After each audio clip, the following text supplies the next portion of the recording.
जर अल्फा आणि बीटा ही 4x वर्ग वजा 6x वजा 15 बरोबर 0 या समीकरणाची मुळे असतील तर अल्फा अधिक बीटा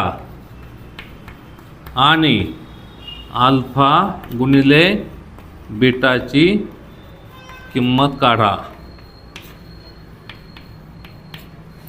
पहा अल्फा आणि बीटा काय ती या समीकरणाची मुळे आहेत. मग आपण असं मांडायचं 4x वर्ग वजा 6x वजा 15 बरोबर 0 या समीकरणाची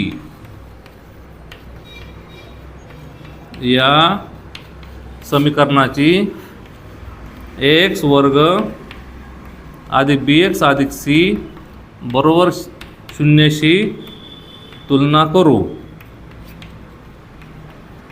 पहा a ची किंमत किती होणार 4, b ची किंमत किती होणार वजा 6 वजा चिन्ह सहित मांडायचं, c ची किंमत वजा 15 होणार. ह्या सर्व किमती त्यांच्या चिन्हासहित मांडायच्या. मग आता पहा सूत्र कसं असतं, अल्फा अधिक बीटा म्हणजे वजा बी छेद ए चिन्ह मांडा विसरायचं नाही. अल्फा अधिक बीटा बरोबर वजा बी, हे वजा इथे आले आणि स्वतः बी वजा 6 आहे छेद ए ची किंमत 4 आहे. म्हणून अल्फा अधिक बीटा बरोबर डबल वजा ए 6 छेद 4 आले. याला भाग लावला, 2 ने भाग जाईल, 2 6 2 4 म्हणजे अल्फा अधिक बीटाची किंमत आली 3/2. आता अल्फा गुणिले बीटाची किंमत काढू. c छेद ए येथे चिन्ह वजा नाही, ध्यान ठेवा, याला फक्त वजा आहे आणि दोघांच्या वेळेस छेद हा एच आहे. म्हणून अल्फा गुणिले बीटा c ची किंमत आहे वजा 15, ए ची किंमत आहे 4. येथे भाग काय बसत नाही, त्यामुळे आहे तसं लिहायचं वजा 15/4.